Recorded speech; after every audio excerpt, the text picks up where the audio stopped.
Hello, hello, everyone. Good to see your faces. Um, my name is Syre, and I use he, him pronouns. I am the program director for the Psychedelic Facilitator Training program. It's good to see some familiar faces. Hey. Um, Let's just take a minute to land here. Is that okay? Can we take a few breaths together? And then I have a slide deck to go through some of the details about Memoru and the program, and then we'll save a good chunk of time for any questions that folks might have. So, yeah, if it feels okay, you can close your eyes or just have a soft gaze, whatever's feeling good in your system right now. And just allow your attention to move to your breath and nothing to do or change or fix right here in this moment. Just allowing yourself to notice your breath and be with your inhales and your exhales and noticing how your breath is moving in this moment as you arrive here and just feeling your feet on the earth, feeling that connection to the earth underneath you, and noticing all the places your body's being held by the seat underneath you. What's holding you up right now? And as you take an inhale, feeling your belly become full and round and moving away from your body. And as you exhale, feeling your belly move back towards your spine and releasing completely. And just taking a few breaths in this way on your own, just allowing your system to settle and arrive here.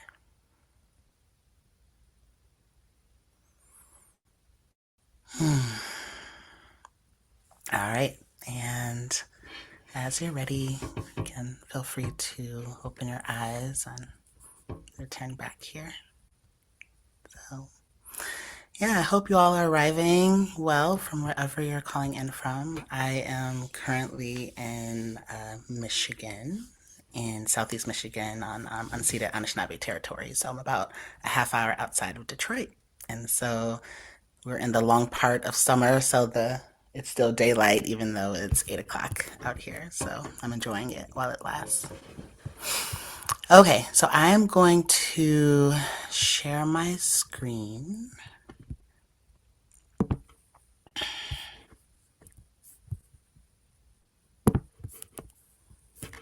And okay, hopefully everyone sees me kind of floating in front of the slide deck.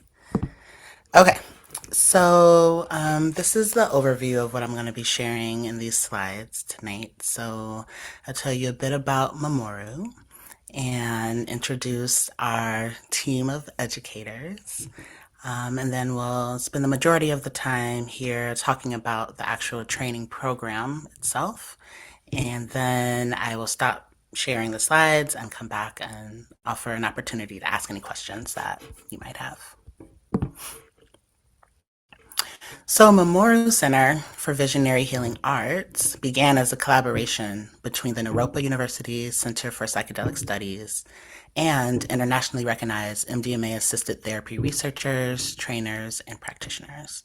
And I was actually one of the lead educators in the psychedelic training programs at Naropa. So I've been working with this team for the last 3 years and excited to continue to be yeah, a part of this program and this new role.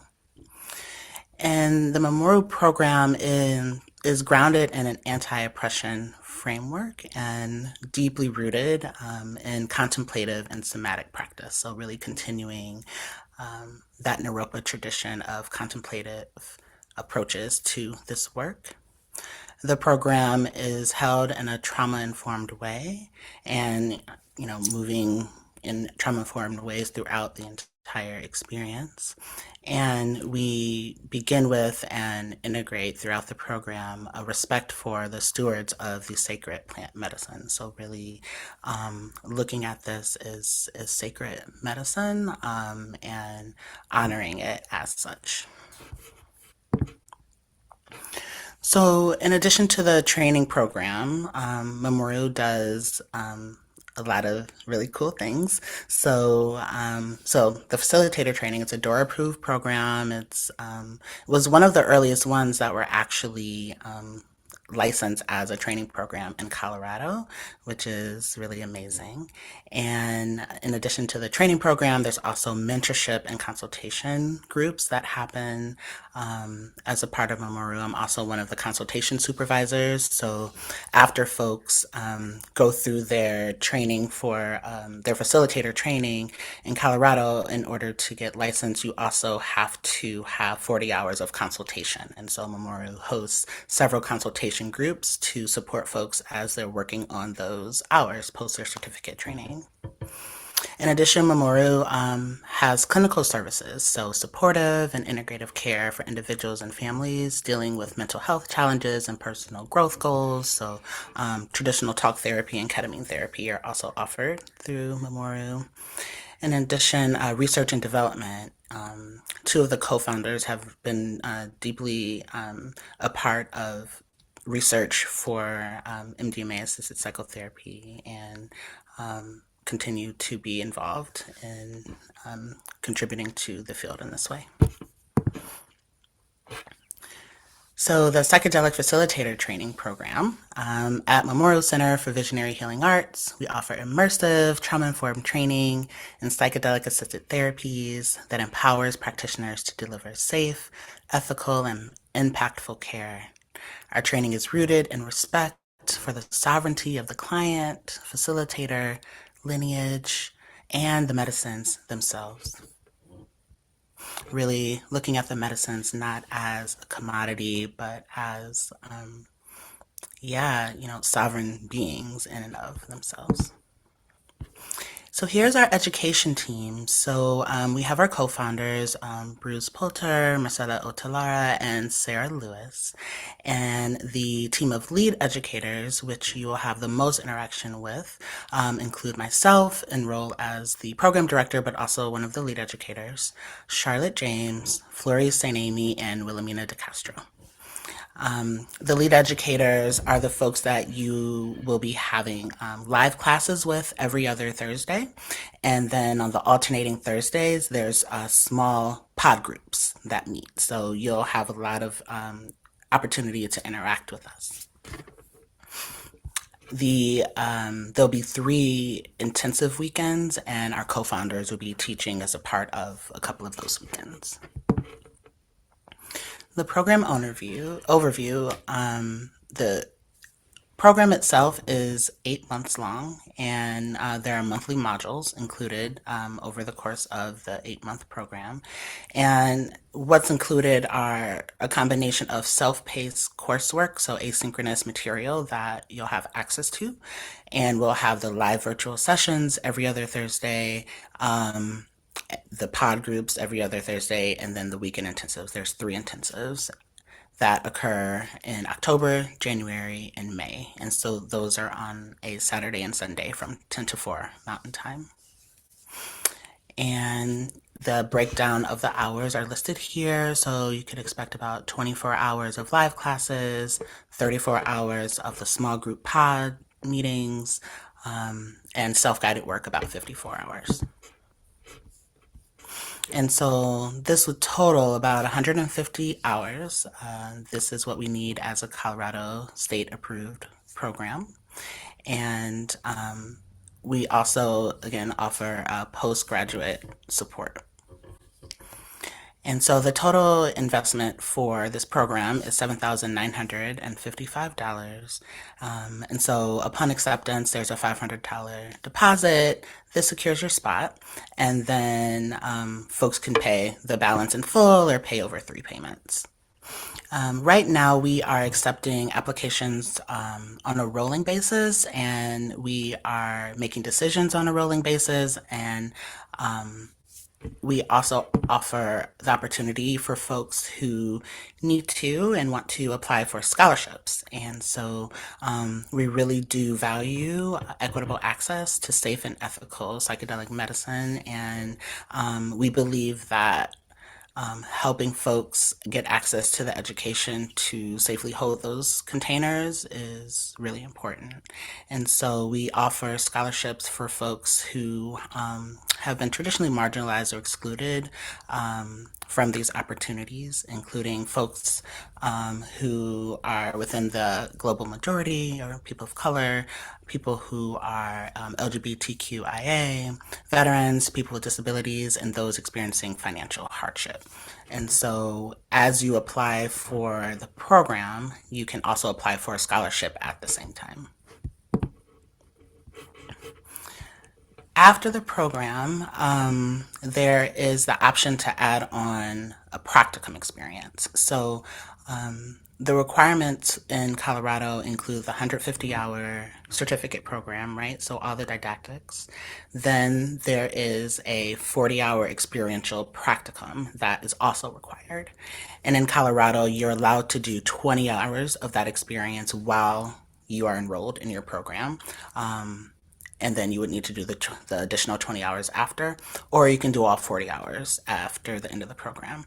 And and so this is an optional add-on. There's additional costs for the practicum, and Memoru does offer several practicum opportunities. So as you are completing your application, you would also let us know if you're interested in one of the practicum experiences. In Colorado, there are two pathways to licensure. One of them requires a license, like a healthcare license, and one of them doesn't. And so the one path is a natural medicine facilitator. And this path is open to any eligible adult who is 21 or over. And it requires all those things that we said. So, finishing the 150-hour training program, there would be a basic life support certification that you can access via any service that offers life support certification, 40 hours of practicum, and 40 hours of consultation. If you were interested in becoming a clinical facilitator, you would need to have an existing DORA license. And DORA is a sort of the licensing body within Colorado for healthcare professionals. And so you would need to have an existing DORA license and then meet the requirements for the natural medicine facilitator and then apply for a clinical facilitator. And this just expands your scope of practice to be able to use some of the skills that you have in your other healthcare licensure.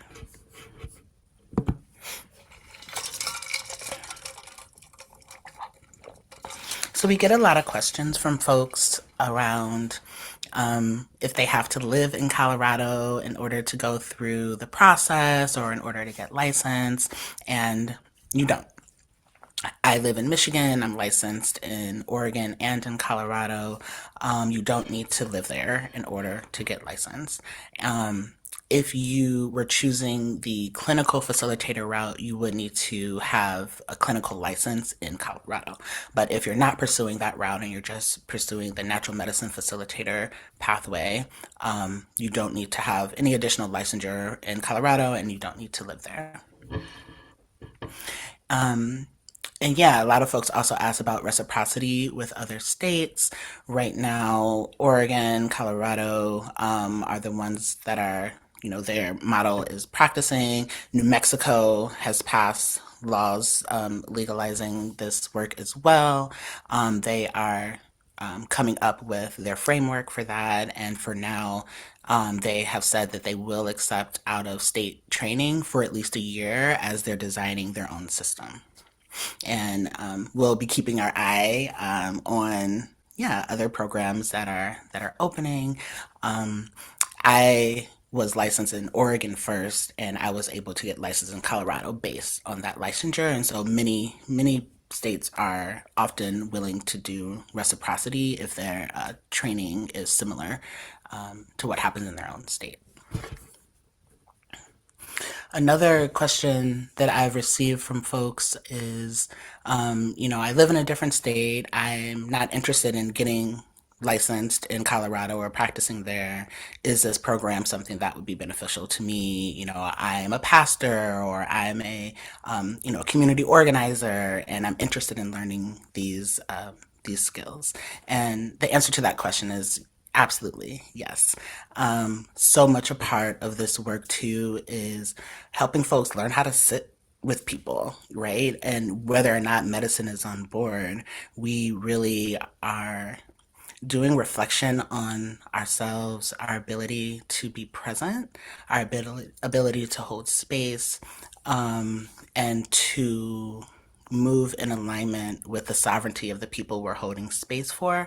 And those types of skills absolutely translate to other types of work and are really beautiful accompaniments to work that other folks might be doing if they don't have access to practice in the state that they're in. Okay, so let me see if there's anything else that I missed here. Just sort of an overview of applying.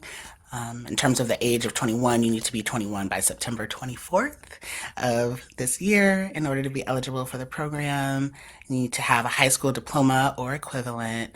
Um, and if you're wanting that clinical license, you need to have be licensed in Colorado. And licensure is not a required goal, as I mentioned. You don't even have to apply for licensure on the other side. Um, and you can live not just in any state, but in any country. So we do accept folks who live internationally into the program as well. Okay, I'm going to stop sharing.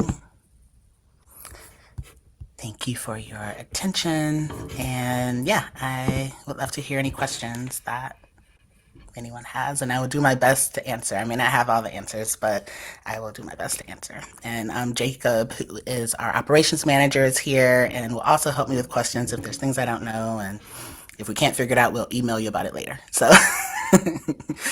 all right. Yes. Can I jump in? Yeah. Um, I've got two questions. My first one is about the curriculum. Mm-hmm. And if you could share a little bit more about the kinds of stuff we would be studying. I'm particularly interested in the contemplative background, Mm-hmm. Mm-hmm. traumatic trauma piece. Yeah.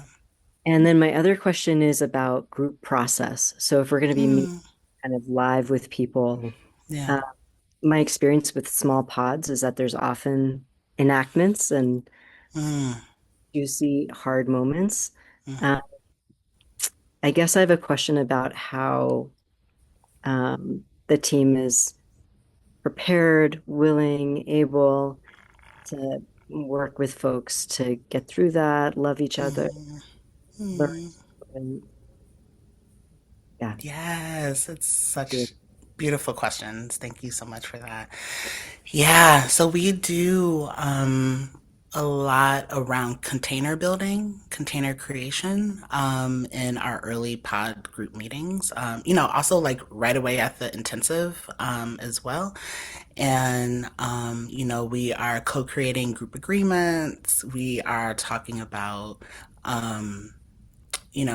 yeah, like shared understanding of how we show up in space together.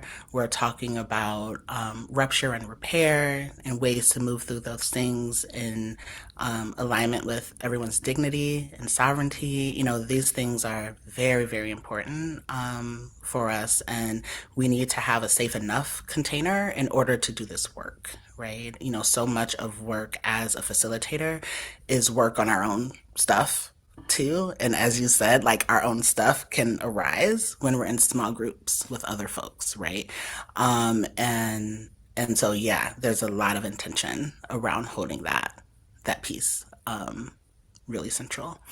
And all of our educators are well versed in holding containers, holding learning containers. All of us have been doing this for years and are really grounded in liberatory frameworks that can hold the tension of that without bypassing that piece. So yeah, so we got you. We got you. Okay, some of the courses, um, I can tell you some of the topics that we'll be talking about. We will be exploring, traditional roots of the medicine, decolonial approaches. We'll do some discussion around, Controlled Substance Act and research stuff to healing justice, racial justice, inequity in healthcare, like really some of those foundational perspectives. We'll talk a lot about ethics, boundaries, implicit bias, right? Enhanced conformed consent. We have many different courses that center around trauma informed care. So, trauma informed care as it relates to presence and screening and intake, trauma informed care as it relates to preparation, set and setting. Of course, you'll learn about, the rules and regulations and things in Colorado. Let's see.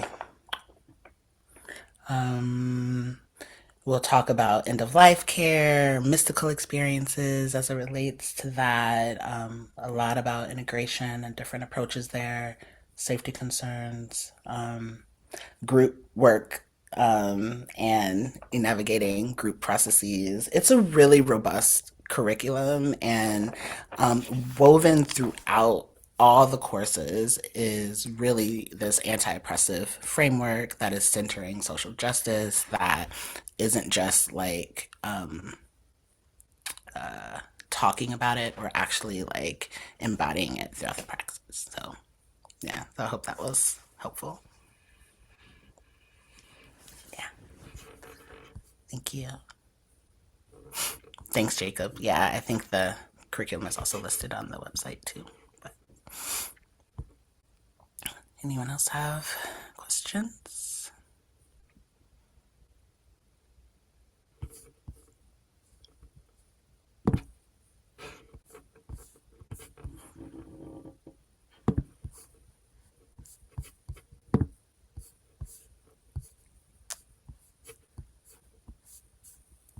Any other questions from Hey, folks? sorry, yes, I have a question.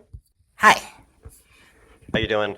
Good. Just really simple question about logistics. Like, if I miss a Thursday, if I miss a class, is there any way that I would be able to make that up? Yeah, so if you miss a live class, for each live class, you would need to just write a short paper on the topic. Um, so you would watch the recording and then write a short paper on the topic.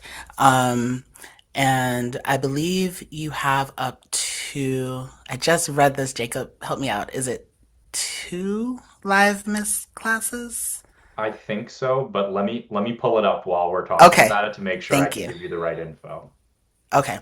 And then in terms of the pod groups, the same thing would apply, but for the pod groups, you get two missed ones without needing to write anything about it, and then up to two more of those with the same kind of writing a little reflection paper about the topic. So for the pod groups, I know for sure it's four, and I can't remember for the live. Jacob will let us know in a minute. Our attendance policy says for every live class missed, participants must watch the class recording and write a short reflection paper about the content in the corresponding module. If a participant misses more than 4 live sessions, they may be required to attend the closest equivalent live session in the following year of the program. For pod small groups, participants may miss 2 pod small group meetings without penalty. After the second absence, participants are required to write and submit a short reflection paper. So you can miss a maximum of 4 pod groups. If you miss more than that, you'd have to make up the missing sessions in the following year of the program. Does that Okay. answer the question? Yeah, no, I appreciate that. Yeah, thank you so Yeah. much. And this attendance information, by the way, is linked in the program application. So as you're going through the program application, there'll be an opportunity for you to look at the whole program schedule. You'll be able to see all of the dates for everything to make sure that your schedule matches up nicely, and you'll be able to read the attendance policy as well. Cool. Thank you. Yeah, and I see in the chat about psychedelics and addiction and discussion of other therapeutics such as ketamine, MDMA, and ibogaine. Yes, we will touch on these medicines as well as there is one of the classes is on substance use and yeah, substance use in terms of like addiction behaviors and things like that. So we will discuss that for sure. Yeah. Yeah, Yuri, I see your hand. Okay, Okay. let me go ahead. Technical question. What's the difference between non-clinical facilitator requirements and requirements for the clinician? Beautiful. The only difference in terms of requirements for licensure is if you are wanting to pursue a clinical license, a clinical facilitation license, you need to also have a clinical license under DORA already. So be a physician or a therapist or social worker or whatever your healthcare license is.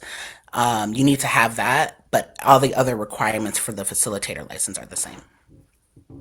Uh, I was more curious. The reason, a little bit of a background. Sure.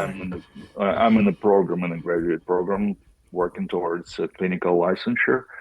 So for me, it's now is a question whether I should get a license, not because I'm not qualified as such, just get a facilitator license, and then later on go on with my clinical license. And if there are any disadvantages or advantages for me right now. Okay, yeah. So if you're interested in working with natural medicine and you're not fully licensed yet as another clinician, I think it's still worth it to get licensed as a natural medicine facilitator now, because you can start working, you can start getting experience, all of those things as you continue your other program. And then once you're licensed in that program, the next time that you renew your license, you'll be able to apply as the clinical facilitator at that time. Without additional educational No, requirements, yeah, saying? the only difference is that you have that clinical license. Got it. Thank you. You're welcome. Can I add something, Sire? Sure. So one thing I think that's important to clarify is that following the completion of your 150 hours and your practicum, you'll apply, or I guess maybe this happens before practicum, sorry, you'll apply for a natural medicine in training, a facilitator in training license. And you can hold that license for an extended period of time before needing to Hmm. apply for either your natural medicine facilitator or your clinical facilitator license. So you're, let's say you're still in school, right, and you're completing your Right. licensure requirements. You may not even be required to submit your full licensure application until you're already done with your clinical licensure requirements. So you would still be able to hold a facilitator and training license and work with natural medicine under that license. And then when you're finished with your clinical requirements, you could then apply for a clinical facilitator license and become like a full-blown natural medicine clinical facilitator. Am I I right, got, Sire? Am I missing anything? Yeah, yeah. Thank you for that reminder. but Yeah. if I understood Sarah correctly, I can also, I will be a clinical mental health professional for in training for almost 2 years before the full licensure after my graduation. So we're talking about quite an extended period of time. And if I understood correctly, I can apply for a full facilitator, non-clinical facilitator license, practice as a facilitator while I am practice my clinical, complete my clinical training. And once I am licensed fully as a clinician, then at some point I can transfer my facilitator to clinical facilitator Mhm. license without Yeah. additional training requirements. Okay, understand. Yeah, yeah, yeah. In both paths, yeah, you get the training license so that you can get your 40 hours of consultation during that period of time. But yes, if you decide to go through that, you do your practicum, your 40 hours of consultation, then you can apply for your full natural medicine license. You can then change it to clinical later if you want. Right, at a later point. Got it. Thank you. Yeah, no problem. These are great questions.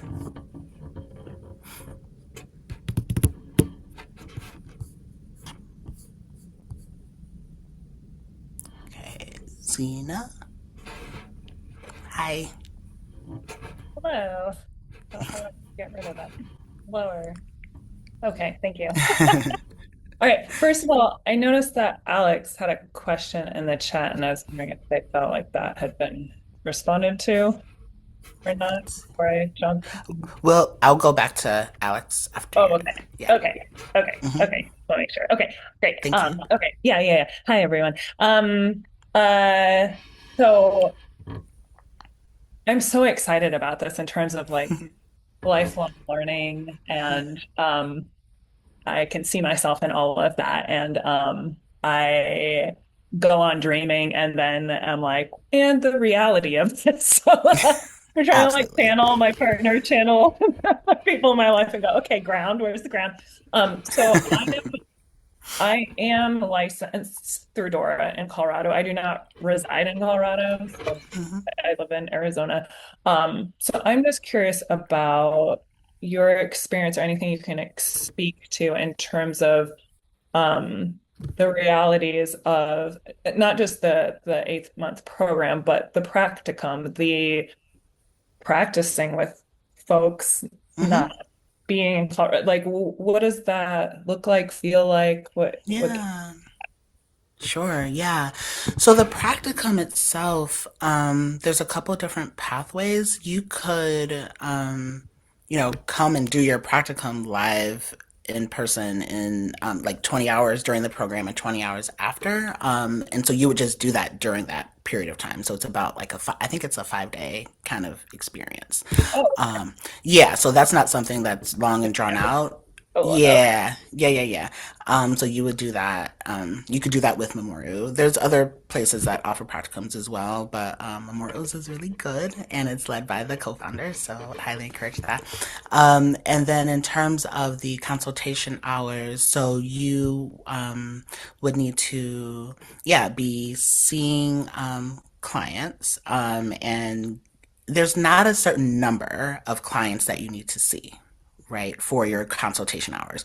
You just need to receive 40 hours of consultation. Okay.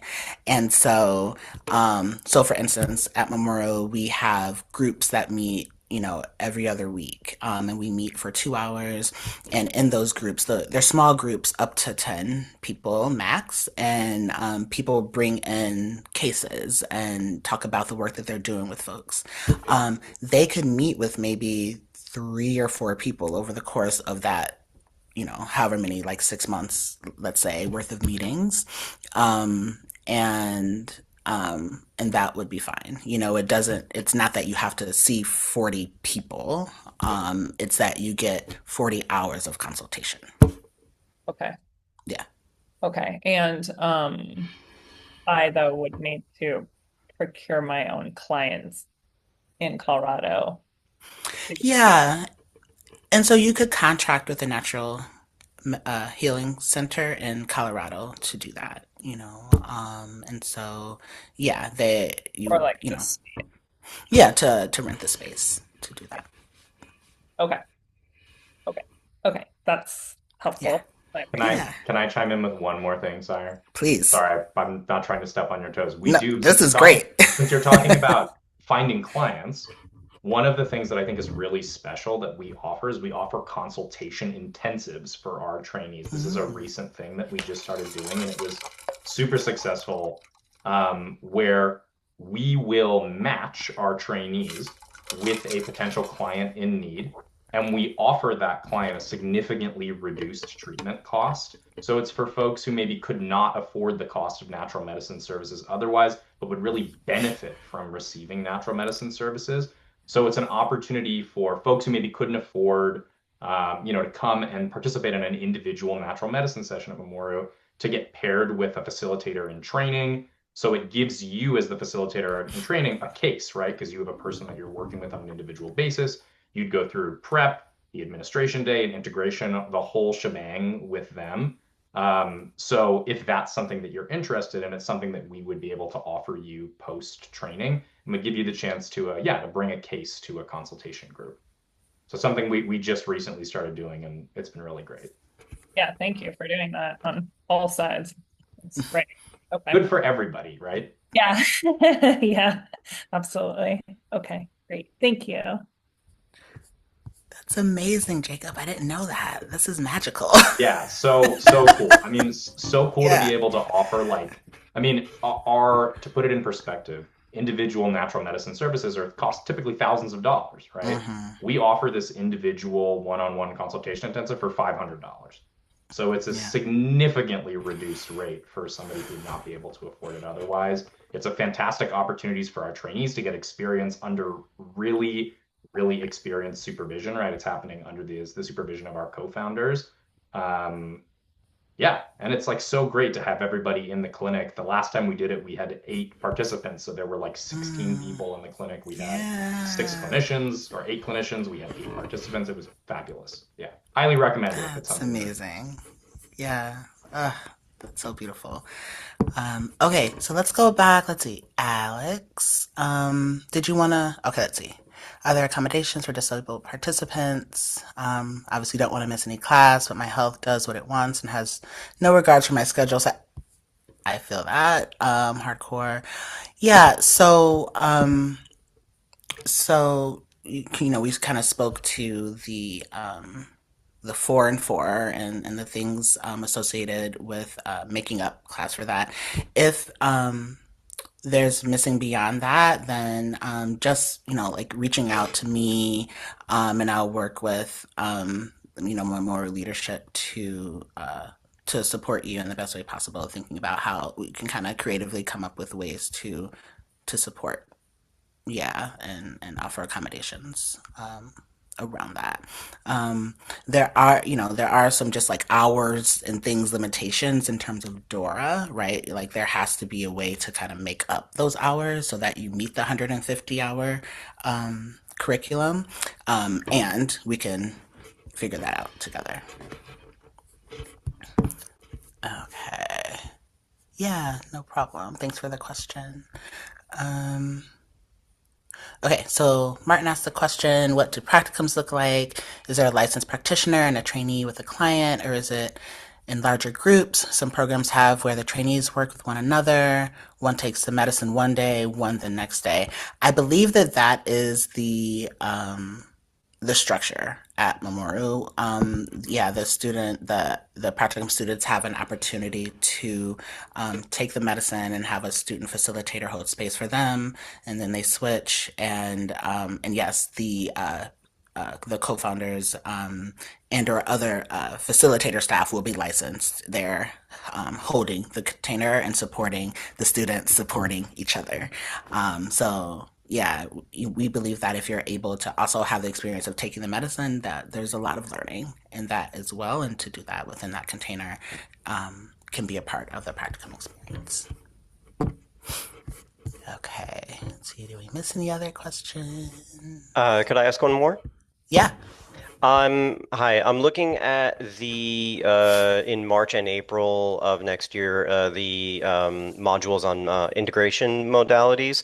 Mm-hmm. I was just wondering what those modalities might be, and actually, even more specifically, is there any overlap that you know of specifically between this training and brain spotting?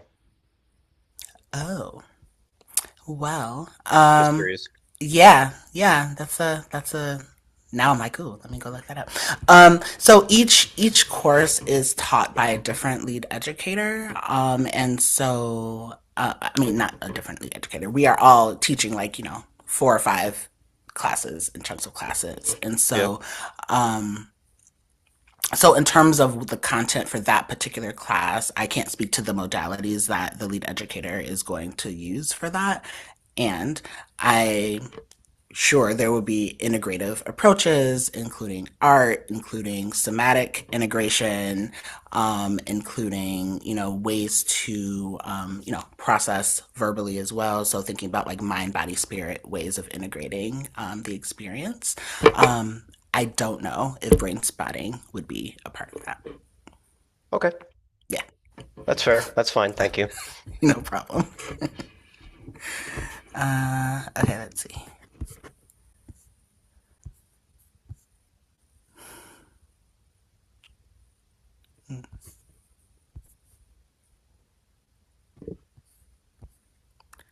Okay. Any other Just thinking if there's anything I need to answer here. I do have another question Yeah. if no one else is wanting to ask. Um, do we, if we're training in the program, would we have access to anything along the lines of Buddhist intersections? Because I know it comes from Naropa, which used to have a Buddhist, didn't it have like a Buddhist background to the psychedelic? Wasn't there like an undergraduate psychedelic course that I Yeah. Yeah. Yeah. Yeah. Mm-hmm. influenced? Do we have access to any of that kind of coursework that actually has like a Buddhist? Do you know what I'm talking about? I think I I know that there's. Mm-hmm. Mm-hmm. separated. Yeah. Know what it continued, what it took over. Right. Um, Mm-hmm. but I would Mm-hmm. love to have some intersection between the two. Um, Yeah. does it carry that over into the program? Yes, there is the contemplative framework for the whole program, and a lot of that will be in the like how we are in the classes, how we are in the intensive, sort of centering that practice, but then also in the asynchronous materials, there that is a part of like the commitment that you're making being in the program is having an active contemplative practice, and to be sitting with that throughout the program, and writing about it and integrating it into your understanding of the materials as well. So yeah, it's still deeply rooted in that Awesome. practice. Awesome. Thank you. Yeah, no problem. In terms of the cohort size, Zena, we are looking at 40 students. That is the cohort size that we, yep.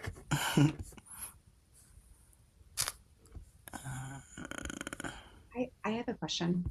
Yeah. Um, can you just explain a little bit more about, so, alternate between live classes, instruction, and then the pods? I feel like I Mm-hmm. have an idea of what the pods will be and like blending in what we're learning with our own Yeah. small group, but can you just a little bit more into it? Yeah, for sure. So you'll have asynchronous material, right, where you're doing readings, you're watching videos, you're, kind of being with material on your self pace. And then you'll have the live classes where, this is our topic, this is what we're discussing, right? Then in the pod groups, it's your opportunity to integrate those things as a smaller group. So the live classes are the whole cohort of 40 students. Um, and the pod groups are up to like 10 to 12, so it's a smaller group. And you'll have one lead educator, and so there'll be a contemplative practice, there'll be a way to be with the material either through like dyad work or other activity type things that you're doing to process the material that you've been learning. And then also, that's just a very supportive, smaller container for you to be with. What is this like for me here in this program? What's coming up? What am I learning? How is this impacting um, my thoughts about what it means to be a facilitator? So yeah, it's when we think about like different learning models, it kind of hits all the criteria of self-paced, bigger group, and then smaller group. So yeah, great question.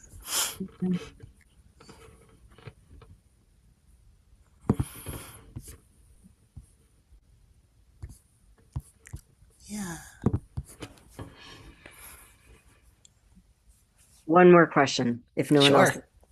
What are the thoughts about alumni connections and community connections after, just in terms of creating community and staying connected? Yeah. Yeah. It's absolutely something that we like encourage, because you are kind of like learning together, you're growing together, you can be supports for one another as you enter the field. And I found that to be the case with our Naropa grads, and those pod groups, like some of them become family, like really sync. And a lot of them are really great supports to each other now. And so it's absolutely encouraged for sure. And is the main structure for that the consultation, um, Like if we entered Mm. consultation, would we be with alumni? Would we be with our pod mates? Is that who? Oh, so the consultation is something that people individually elect into. And there's multiple people who run those consultation groups. And so it wouldn't necessarily go from like, let's say you were in my small group, it wouldn't be like these folks go now into this group together. Um, But and would it yeah, be alumni from, or would it be general population practitioners or? most of the people are alumni from this program. Okay, cool. Yeah, That's for sure. cool. Thank you. Yeah.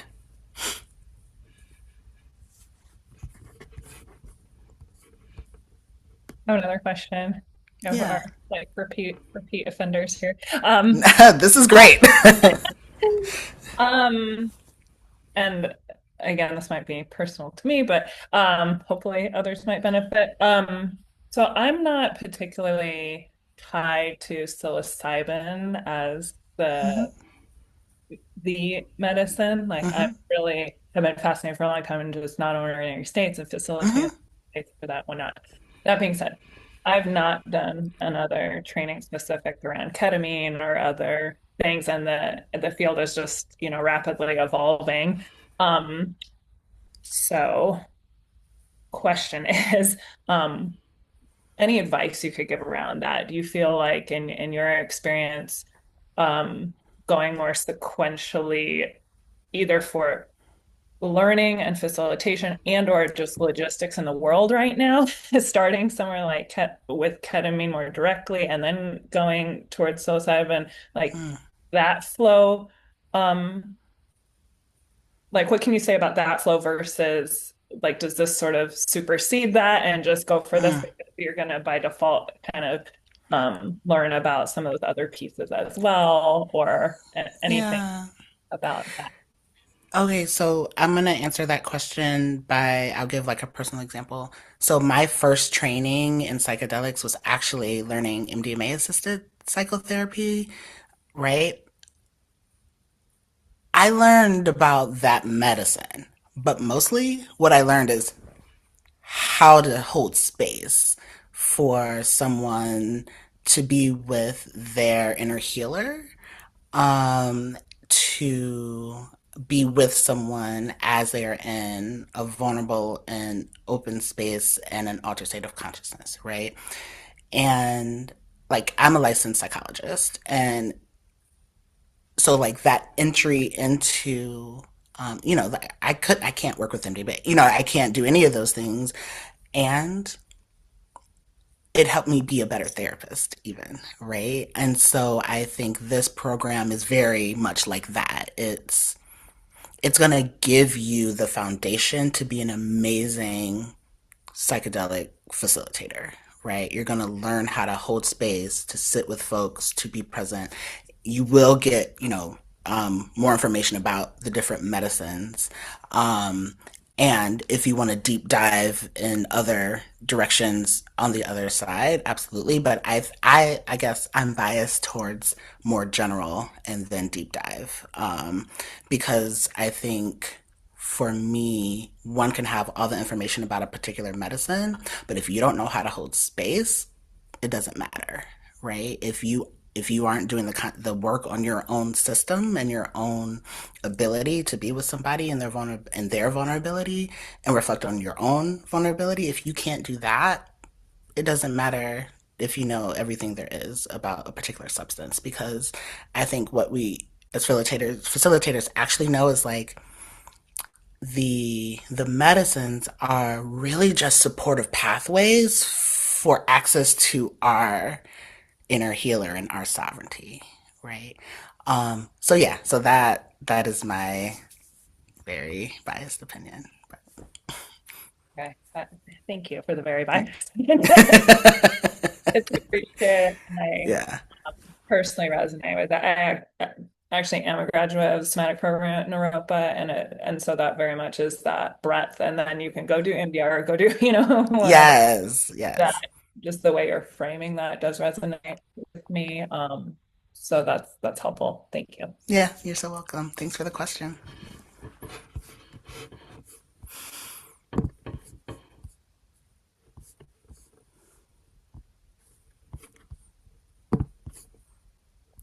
All right, folks. Any other questions before we wrap up?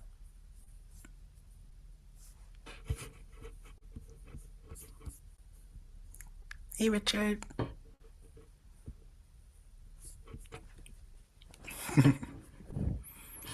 Yes. Hi, Syre. Hi. Good to see you. So good to see you. I think I'm going to out us. I hope that's okay. Sure. I am a graduate of Memoru's facilitation program. Syre was my amazing instructor, and I so appreciate the experience that I had. I do have to ask, because it didn't come up. Yeah. So the landscape is evolving and constantly changing. I know there were some changes made from this year to last year, for example. So my question is, will there be any new requirements, or will there be anything that comes up to where I'm almost done with my second license with this? Am I going to have to do anything more? Are there going to be any other changes that arise to kind of keep up with the changing landscape as far as the licensure goes? Yeah, nothing that has been like released that I know of at this moment, right? So the requirements of this program, like going through the curriculum, going through like some of there's not been major changes. So I think that you should be fine. I know, like ibogaine has become, a thing that they're working on. So, I would not feel comfortable sitting with that without additional training, right? Especially like your program, it was specifically psilocybin facilitation training, So I imagine there will be something about that, but at this moment, I'm not. Yeah. Okay. So if there are any changes that are required, Memoru would basically keep up with that and accommodate if needed. Yes. Yes. Okay. Thank you so much. So good to see you. Yeah. Yeah, you too.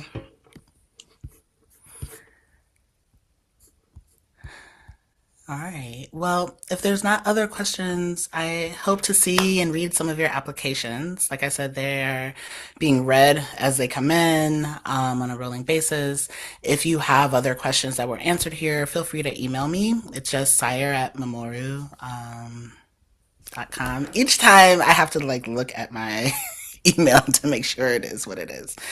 Let's see. I think it's just at memoru.com. Yes, that is my email address. So feel free to email me. Let me know you were in this session and you had additional questions, and I'm happy to answer them. I see some other questions popping off here. Let's see. Okay. Cool. Oh, thanks for putting my email in there, Jacob. And thanks for your questions. These were so great. I appreciate it. I hope everyone has a beautiful evening. Take good care of yourselves, and hopefully I'll see you in the fall.